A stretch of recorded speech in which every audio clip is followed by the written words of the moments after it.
Hello बच्चों, welcome back to the channel. कैसे हो आप सब? उम्मीद है सब सही है और सबकी पढ़ाई भी बहुत अच्छे से चल रही है। आज की वीडियो में हम लोग हमारा जो फर्स्ट चैप्टर चल रहा है क्लास 11th अकाउंटेंसी का, which is introduction to accounting, उस चैप्टर को खत्म कर देंगे। सारे कॉन्सेप्ट समझेंगे।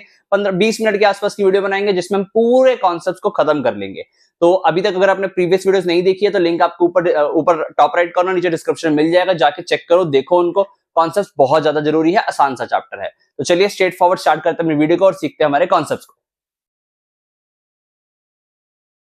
हाँ बच्चों, जो आज की वीडियो का फर्स्ट टॉपिक है हमारा इंट्रोडक्शन टू अकाउंटिंग के अंदर, वो है role of accounting in business. ध्यान से सुनो बेटा, role of accounting in business, ये तो बिल्कुल वही बात होगी कि हम ये पूछ रहे हैं कि एक पर्सन की लाइफ में खाने का क्या इंपॉर्टेंस है, या फिर एक पर्सन की लाइफ में सांस लेने का क्या इंपॉर्टेंस है। सर, बिजनेस के अंदर अकाउंटिंग की वही इंपॉर्टेंस है। बेसिकली यहां पूछा जा रहा है कि अकाउंटिंग बिजनेस के अंदर क्या रोल प्ले करता है। देखो, अगर हम अकाउंटिंग ना करें तो बिजनेस के बारे में relevant information regarding profit and loss पता ही नहीं लग पाएगी कभी। तो सबसे बड़ा रोल तो अकाउंटिंग ही प्ले कर रहा है बिजनेस में, हमें बिजनेस के लिए इंफॉर्मेशन देने में। तो ध्यान से अगर हम पॉइंट्स को समझे, बहुत ही आसान पॉइंट है। अगर आपने ऑब्जेक्टिव और फंक्शंस को पढ़ा हुआ है, एडवांटेजेस को पढ़ा हुआ है, तो ये पॉइंट्स समझने में, याद करने में दिक्कत नहीं आएगी। क्या कहता है पहला पॉइंट कहता है मेंटेनेंस ऑफ सिस्टमैटिक रिकॉर्ड्स। कह रहा है अकाउंटिंग बिजनेस के सिस्टमैटिक रिकॉर्ड्स को बनाने में हेल्प करता है। बचपन से पता है सर हमें कि अगर हम अकाउंट्स कर रहे हैं, वो क्यों कर रहे हैं? बिजनेस के सिस्टमैटिक रिकॉर्ड्स, एक रिकॉर्डिंग, एक स्टेटमेंट को बनाने के लिए, प्रॉफिट लॉस फाइंड आउट करने के लिए।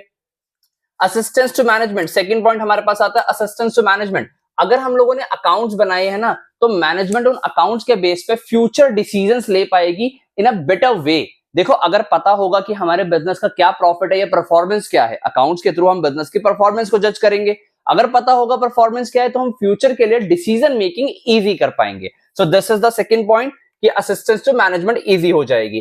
फिर आता है हमारे पास फैसिलिटेट कंपैरेटिव स्टडी। ये भी पुराना पॉइंट है, हम लोगों ने ऑलरेडी पढ़ा हुआ है कि बिजनेस अपनी कंपैरेटिव स्टडी कर सकता है, दैट इज प्रीवियस पीरियड के रिजल्ट से इस पीरियड को कंपेयर कर सकता है on the basis of accounting results. जो भी हम अकाउंटिंग रिजल्ट्स बनाएंगे या निकालेंगे, उनके बेस पे पता लग सकता है कि इस पीरियड में जो कमाया है या गवाया है, वो पिछले पीरियड के मुकाबले कैसा है, अच्छा है या बुरा है। तो कंपैरेटिव स्टडी इजी हो सकती है अकाउंटिंग के थ्रू। फिर है हमारे पास एविडेंस इन कोर्ट। अगर कभी भी बिजनेस के ऊपर किसी भी तरीके का एलिगेशंस लग जाते हैं, किसी भी तरीके का केस हो जाता है, तो बिजनेस अपने अकाउंट्स के बेस पे कोई टैक्स लायबिलिटी फंस जाती है, तो उन अकाउंट्स के बेस पे उसको एविडेंस की तरह प्रूफ करके, एविडेंस की तरह यूज करके अपने आप को सेव कर सकता है। तो हम एविडेंस की तरह यूज कर सकते हैं हमारे बुक्स ऑफ अकाउंट्स को। फिर है फैसिलिटेट रेजिंग लोन्स। अगर हम लोग बैंक के पास जाते हैं और लोन लेने की बात करते हैं, तो बैंक सबसे पहले कहेगा, सर बताओ क्या अकाउंट्स बनाए हैं, दिखाओ, उसके बेस पे ही आपको लोन दिया जाएगा। तो आई होप सो ये पॉइंट समझ आते हैं। सारे के सारे आसान आसान पॉइंट है। देखो, अब आपको लगेगा सर मैं इतना जल्दी जल्दी क्यों करवा रहा हूं? बेटा, पॉइंट्स ही आसान है, मैं इनको जल्दी ना कराऊं तो फालतू में एग्जैजरेट करता रहूं क्या? ठीक है, आप ध्यान से सुनो। जो चीज इजी है वो इजी है, आप भी उसको इजी तरीके से समझो, इजी तरीके से याद करो। हमें जरूरी नहीं है कि हर पॉइंट पे बहुत ही ज्यादा टाइम लगाना है। जो चीज इजी है वो इजी तरीके से समझो आराम से। नेक्स्ट टॉपिक हमारे पास आता है सर, हमारे पास branches of accounting. Branches of accounting हमारा टॉपिक क्या बोलता है? कह रहा है जो हम अकाउंटिंग कर रहे हैं ना, वो प्रॉफिट लॉस निकालने के लिए करते हैं, बट उसको ना दो और भी तरीके से यूज किया जाता है। यानी अकाउंटिंग की और भी ब्रांचेस हो सकती है, यानी अकाउंट्स को वेरियस पर्पसेस और भी हैं जिनके लिए यूज किया जा सकता है। जैसे सबसे पहले हमारे पास आई फाइनेंशियल अकाउंटिंग। फाइनेंशियल अकाउंटिंग वो वाली अकाउंटिंग है जो हम पढ़ रहे हैं, कर रहे हैं। फाइनेंशियल अकाउंटिंग के अंदर आप सिस्टमैटिक रिकॉर्ड्स बनाते हो, ठीक है, बिजनेस के, और बिजनेस का प्रॉफिट और लॉस यानी फाइनेंशियल परफॉर्मेंस चेक करते हो। यानी ये हो गया हमारे पास फाइनेंशियल परफॉर्मेंस के लिए, और उसके अलावा हम बिजनेस की फाइनेंशियल पोजीशन चेक करते हैं। यानी फाइनेंशियल परफॉर्मेंस और फाइनेंशियल पोजीशन जिस अकाउंटिंग में चेक की जाती है, उसको फाइनेंशियल अकाउंटिंग बोलते हैं। बहुत ही इंपॉर्टेंट कीवर्ड्स है, फाइनेंशियल परफॉर्मेंस और फाइनेंशियल पोजीशन चेक की जाती है। फाइनेंशियल पोजीशन का मतलब सर बिजनेस के पास कितनी एसेट्स और कितनी लायबिलिटीज पड़ी हुई हैं। एसेट्स और लायबिलिटीज वर्ड हमारे पास पहले भी आया है, ऑल्दो सेकंड चैप्टर में इनको डिटेल में भी समझेंगे। देन हमारे पास आती है कॉस्ट अकाउंटिंग। कॉस्ट अकाउंटिंग बहुत ही खास अकाउंटिंग है। देखो, ये अकाउंटिंग की जाती है जनरली मैन्युफैक्चरिंग बिजनेसेस में। जनरली इसका मतलब ये नहीं कि सर्विस वाले नहीं कर सकते, सर्विस वाले भी करते हैं। इसमें होता क्या है, इसमें ना आप जो भी आइटम में डील कर रहे हो, आप उस आइटम की प्रोडक्ट कॉस्ट फाइंड आउट करने की कोशिश करते हो। सर प्रोडक्ट कॉस्ट क्यों फाइंड आउट करनी है? क्योंकि हम उस कॉस्ट को कंट्रोल कर पाए, हम उसके बारे में करेक्टिव डिसीजंस ले पाए, कि हाँ हमारी जो कॉस्ट आ रही है वो सही आ रही नहीं आ रही, कंट्रोल करने के लिए कॉस्ट को, यानी हम लोग बेसिकली कॉस्ट अकाउंटिंग का यूज प्रोडक्ट कॉस्ट निकालने के लिए करते हैं कि ये प्रोडक्ट कितने का बन रहा है, ठीक है, इसके ऊपर रेलेवेंट प्रॉफिट मार्जिन चार्ज कर पाऊं, तो this is the cost accounting. Then आती है मैनेजमेंट अकाउंटिंग। मैनेजमेंट अकाउंटिंग क्या बोलती है, देखो नाम से पता लग रहा है मैनेजमेंट, मैनेजमेंट कौन होता है, बिजनेस के जो टॉप पे लोग होते हैं, ठीक है, उस मैनेजमेंट के लिए अकाउंटिंग की जाती है, क्यों, ताकि वो बिजनेस के लिए ना इफेक्टिव डिसीजन मेकिंग कर पाए। एक अपनी ड्यूटी, बेसिकली मैनेजमेंट की ड्यूटी है डिसीजंस लेना रिगार्डिंग द बिजनेस, तो मैनेजमेंट अकाउंटिंग के अंदर वो बिजनेस के फ्यूचर के लिए डिसीजंस लेंगे। जनरली सारा काम इसमें फ्यूचर के लिए किया जाता है मैनेजमेंट अकाउंटिंग में, कि फ्यूचर के लिए इफेक्टिव करेक्टिव डिसीजन ले पाए on the basis of current account, तो ये मैनेजमेंट अकाउंटिंग है। तो ये तीन ब्रांचेस अकाउंटिंग की और कोर्स में जो है सिर्फ और सिर्फ फाइनेंशियल अकाउंटिंग है। 11th 12th दोनों में ही आप फाइनेंशियल अकाउंटिंग ही पढ़ने वाले हो। तो अच्छा, ये थी हमारे पास ब्रांचेस ऑफ अकाउंटिंग, ये है हमारे पास role of accounting in business. ये हमारे दो टॉपिक और खत्म हुए। नेक्स्ट टॉपिक, एक दो टॉपिक और रह गए, चैप्टर को खत्म करने की कोशिश करते हैं। चलिए चलते हैं नेक्स्ट टॉपिक पे।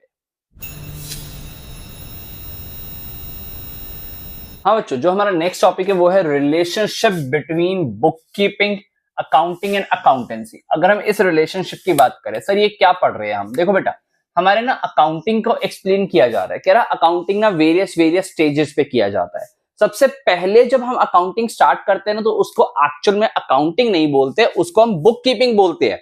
तो मैं कह सकता हूं मेरे अकाउंटिंग प्रोसेस का जो प्राइमरी स्टेज होता है, यानी अगर मैं बात करूं मेरा जो प्राइमरी स्टेज होता है वो मेरा बुक कीपिंग होता है। सर बुक कीपिंग का मतलब क्या है, बेटा बुक कीपिंग का मतलब है कि जब आप ट्रांजैक्शंस को आइडेंटिफाई करते हो, आइडेंटिफाई करने के बाद उनको मेजर करते हो, measure in terms of money करते हो, और फिर उनको रिकॉर्ड करते हो, देन उनको क्लासिफाई करते हो। अच्छा, ये वाला जो प्रोसेस है ना, जब आप इतना प्रोसेस करते हो तो आपने अकाउंटिंग नहीं करा सर, आपने बुक कीपिंग करा है। Although book keeping is a part of accounting, यानी आप बेसिकली जब अकाउंटिंग का ये फर्स्ट प्राइमरी फंक्शन परफॉर्म कर रहे हो तो आप बुक कीपिंग कर रहे हो। मैं कह सकता हूं बुक कीपिंग एक ऐसा काम है जो कि एक जूनियर स्टाफ कर सकता है, एक जूनियर स्टाफ के थ्रू जिसको टेक्निकल नॉलेज बहुत ज्यादा ना हो वो भी कर सकता है, क्योंकि इस काम के अंदर आपने सिर्फ और सिर्फ अकाउंट्स में ट्रांजैक्शंस को रिकॉर्ड करना है, आइडेंटिफाई करना है कि वो बिजनेस से रिलेटेड है नहीं है, उनको मॉनेटरी मेजरमेंट में देखना है कि हाँ वो पैसे में वैल्यू हो सकती है, उनको रिकॉर्ड कर लेना और क्लासिफाई करना। हमने डेफिनेशन में सारी चीजें डिटेल में देखी थी पार्ट 1 के अंदर।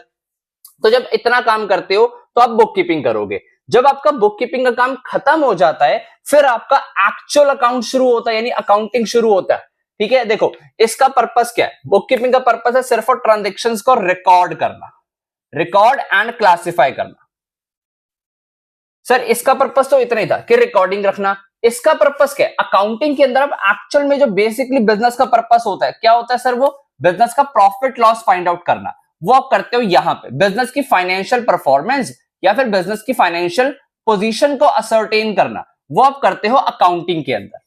ध्यान से समझो, अकाउंटिंग जो है वो बुक कीपिंग से वाइडर है, बुक कीपिंग अकाउंटिंग के अंदर ही कवर हो जाता है। इसके अंदर मेनली आपको 3 काम करने पड़ेंगे। आप देखो यहां पर क्लासिफाइंग के बाद नेक्स्ट स्टेप क्या होता है, समराइजिंग, यानी आपको इसमें समराइजिंग करना पड़ेगा। समराइजिंग के अंदर ही तो आप प्रॉफिट लॉस फाइंड आउट करते थे, याद करो। फिर आप एनालिसिस एंड इंटरप्रिटेशन करते हो। एनालिसिस एंड इंटरप्रिटेशन का स्टेप में क्या करते हो कि हाँ सर हमने जो सोचा था उस तरीके से अकाउंट्स बने या नहीं बने, हमारे रिजल्ट्स कैसे निकले, देन आप इसको कम्युनिकेट करते हो। तो ये सारे जो काम है आप वो अकाउंट्स में करते हो, अकाउंटिंग के थ्रू करते हो। तो मैं कह सकता हूं अकाउंटिंग के अंदर आप एक्चुअल में अकाउंट्स बना रहे हो, प्रॉफिट लॉस फाइंड आउट कर रहे हो। होगा क्या, एक बिजनेस के अंदर जूनियर स्टाफ ने आपको सारी ट्रांजैक्शन रिकॉर्ड करके दे दी। अब now you are being an accountant, आप क्या करोगे, आप उन रिकॉर्डिंग ट्रांजैक्शन के बेस पे डिफरेंट मेथड लगा के प्रॉफिट लॉस फाइंड आउट करोगे। सो बेसिकली ये काम जूनियर स्टाफ का, ये काम एक सीनियर स्टाफ का टेक्निकल नेचर का काम है, ये टेक्निकल नेचर का काम नहीं है। ये काम रूटीन किया जाता है, डेली बेसिस पे किया जाता है। ये काम रूटीन डेली बेसिस पे नहीं किया जाता, एक पर्टिकुलर पीरियड के एंड में किया जाता है। सर इसके बाद आता है अकाउंटेंसी। अकाउंटेंसी का क्या मतलब है, देखो बेटा ये सारा काम करने के लिए ना आपको नॉलेज होनी चाहिए। वो जो नॉलेज है ना वो आपकी अकाउंटेंसी है, यानी it is a systematic knowledge of accounting. Accounting की नॉलेज को अकाउंटेंसी बोलते हैं। इसके अंदर आप एक्चुअल में पढ़ते हो कि how to maintain accounts, how to communicate, how to analysis, how to interpret, यानी ये सब कुछ आप एक नॉलेज, जो नॉलेज बेस होता है वो अकाउंटेंसी है। तो मैं कह सकता हूं accountancy is the wider sense, सबसे बड़ा यही है। इसके अंदर आता है अकाउंटिंग और फिर उसके अंदर कहीं पर आता है बुक कीपिंग। तो मैं कह सकता हूं ये वाला जो सर्कल है अंदर का, सबसे अंदर का, ये मेरा बुक कीपिंग है, जो किसके अंदर आया सर? बुक कीपिंग आया मेरा अकाउंटिंग के अंदर। और अकाउंटिंग क्या है सर? ये है नॉलेज ऑफ अकाउंटेंसी। मैं कह सकता हूं अकाउंटेंसी नॉलेज है, अकाउंटिंग के अंदर आपने एक्शन लिया, यानी अकाउंटेंसी इज द एक्शन जहां पर आप काम कर रहे हो एक्चुअल में, और अकाउंटेंसी सिर्फ एक नॉलेज थ्योरेटिकल बेस है पूरी अकाउंटिंग का। तो आई होप सो आपको रिलेशनशिप तीनों के बीच में कवर हो जाता है। बुक कीपिंग और अकाउंटिंग का जो डिफरेंस है आपकी स्क्रीन पे आपको दिख रहा है। मोस्ट इंपॉर्टेंट है आपके एग्जाम्स के लिए, अच्छे से पढ़ के जाना, याद करके जाना, इजीली समझ आएगा। चलिए मूव करते हैं हमारे नेक्स्ट टॉपिक पे। हाँ बच्चों, नेक्स्ट टॉपिक है हमारा qualitative characteristics of accounting information. Qualitative characteristics का मतलब सर जो मनी वैल्यू इंक्लूड नहीं करते, यानी इसमें हम नंबर्स की बात नहीं करेंगे। जो आप अकाउंटिंग इंफॉर्मेशन निकाल रहे हो, अकाउंट्स बना रहे हो, उससे ये क्वालिटेटिव कैरेक्टरिस्टिक्स सैटिस्फाइड होने चाहिए। जैसे कि पहला कैरेक्टरिस्टिक है रिलायबिलिटी, यानी जो आपकी इंफॉर्मेशन है वो रिलायबल होनी चाहिए। रिलायबल का मतलब उसके ऊपर विश्वास किया जा सके। सर विश्वास कब किया जाएगा? जब आपकी अकाउंटिंग इंफॉर्मेशन फ्री फ्रॉम बायस होगी, यानी किसी भी तरीके के दबाव में आके नहीं बनी होगी, फ्री तरीके से बनी होगी, आपने पूरे ऑनेस्ट तरीके से अपने अकाउंट्स को बनाए होंगे, तो आपकी अकाउंटिंग इंफॉर्मेशन रिलायबल होगी। तो आपकी अकाउंटिंग इंफॉर्मेशन रिलायबल होनी चाहिए। This is your first characteristics, first qualitative characteristics of accounting information. Second one is it should be relevant to the users who are using it. देखो आप accounting information को communicate करते हो, जिस person को communicate कर रहे हो उसके लिए वो रेलेवेंट भी तो होनी चाहिए। यानी ऐसा नहीं होना चाहिए ना कि आप बैंक से लोन लेने जा रहे हो तो बैंक को आपकी हिस्ट्री कौन सी चाहिए, प्रॉफिट लॉस क्या कमाए, ये सब कुछ हिस्ट्री चाहिए, आप उसको कुछ और ही प्रोवाइड कर रहे हो। तो रेलेवेंट इंफॉर्मेशन प्रोवाइड करनी है ताकि आप रेलेवेंट डिसीजन मेकिंग हो पाए, तो रेलेवेंस होनी चाहिए। इसके अलावा अंडरस्टैंडेबिलिटी, जो आप अकाउंटिंग इंफॉर्मेशन बना रहे हो वो अंडरस्टैंडेबल टू द यूजर होनी चाहिए। यानी एक बार देखने से अकाउंट समझ आ जाने चाहिए कि अच्छा आपने अपनी अकाउंटिंग के अंदर ये काम किए हैं, ऐसे किए हैं। So this should be understandable. Okay, उसके बाद कंपेरेबिलिटी। कंपेरेबिलिटी के अंदर है कि आप अपनी अकाउंटिंग इंफॉर्मेशन को इस पर्टिकुलर पीरियड से कंपेयर कर पाओ, या फिर किसी इंटरफॉर्म या इंट्राफॉर्म ट्रांजेक्शंस को कंपेयर कर पाओ। इंटरफॉर्म का मतलब आप अपनी फॉर्म को अपने कॉम्पिटिटिव से कंपेयर कर पाओ। इंट्राफॉर्म का मतलब अपने खुद के कंपैरिजन, अपने इस पीरियड के कंपैरिजन प्रीवियस पीरियड से कर पाओ। तो कंपेरेबल होनी चाहिए आपके information. These are the qualitative characteristics. बोल के चलूंगा, एग्जाम के लिए मोस्ट इंपॉर्टेंट है, पूछे जाते हैं 1 to 3 मार्क्स में। आई होप सो समझ आते हैं। ठीक है, रेलेवेंट थ्योरी आपकी स्क्रीन पे दिखती गई है। चलिए चलते हैं नेक्स्ट टॉपिक पे और चैप्टर को खत्म करते हैं। हाँ बच्चों, जो हमारे चैप्टर का लास्ट टॉपिक हमारे पास वो है सिस्टम ऑफ अकाउंटिंग। इसके अंदर हम क्या पढ़ने वाले हैं? हमारे पास अकाउंट्स को बनाने के लिए दो तरीके के प्रोसीजर, दो तरीके के सिस्टम फॉलो होते हैं, टेक्निक्स फॉलो होती हैं। बेसिकली पहली है हमारे पास double entry system. Double entry system sir इसके अंदर हम क्या पढ़ेंगे, और इसके अलावा है सिंगल एंट्री सिस्टम। देखो जनरली हम जो फॉलो करते हैं, हमारी जो बुक का नाम भी है वो है डबल एंट्री बुक कीपिंग, यानी हम जो सिस्टम फॉलो कर रहे हैं वो डबल एंट्री सिस्टम फॉलो कर रहे हैं। बट सम स्मॉल बिजनेसेस, कुछ छोटे छोटे बिजनेसेस जो प्रॉपर सिस्टमैटिक रिकॉर्ड्स नहीं बनाते, वो सिंगल एंट्री सिस्टम पे काम करते हैं। डबल एंट्री क्या है? देखो नाम से पता लग रहा है डबल एंट्री, यानी दो एंट्रीज होंगी। दो एंट्री कौन सी?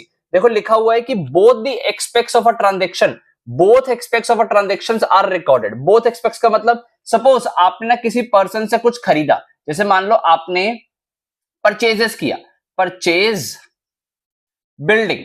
जब आपने उस पर्सन से बिल्डिंग खरीदी तो इसके दो एक्सपेक्ट है। एक आपके पास बिल्डिंग है, ये आपके पास आई होगी बिल्डिंग।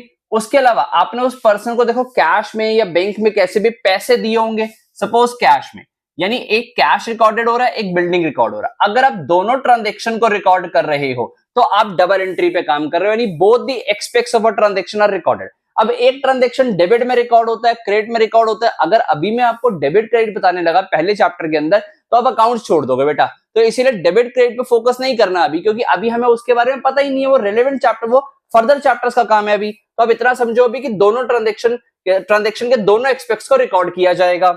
और ये वाला सिस्टम ना कुछ स्टेजेस पे काम करता है। देखो कंप्लीट इंफॉर्मेशन प्रोवाइड करता है ये, बट कुछ स्टेजेस पे काम करता है। कौन कौन सी स्टेजेस है? 3 स्टेजेस है। पहली स्टेज है recording the transaction, and recording is our first stage. Identification, measuring और रिकॉर्डिंग वाला काम था ना, तो रिकॉर्डिंग इसकी फर्स्ट स्टेज है। फिर है classifying the transaction and making trial balance. Trial balance बनाने तक हमारी सेकंड स्टेज हो जाती है।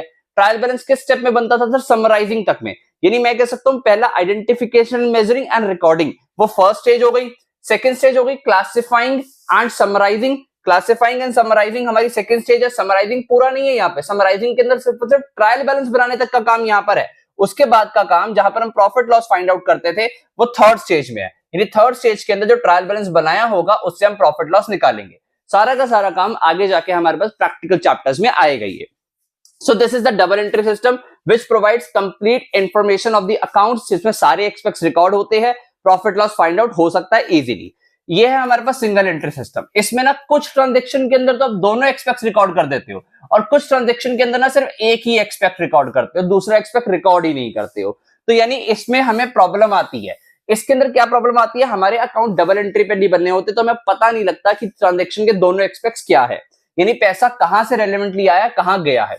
तो इसके अंदर ना पहले आप सिंगल एंट्री अकाउंट्स को डबल एंट्री में कन्वर्ट करते हो, देन प्रॉफिट लॉस निकालते हो। ये एक नॉन साइंटिफिक मेथड है, ये एक साइंटिफिक मेथड है। इसमें डिटरमाइन प्रॉफिट लॉस अच्छे से हो जाता है, फाइनेंशियल परफॉर्मेंस ऑफ बिजनेस अच्छे से पता लगती है, फाइनेंशियल पोजीशन अच्छे से पता लगती है।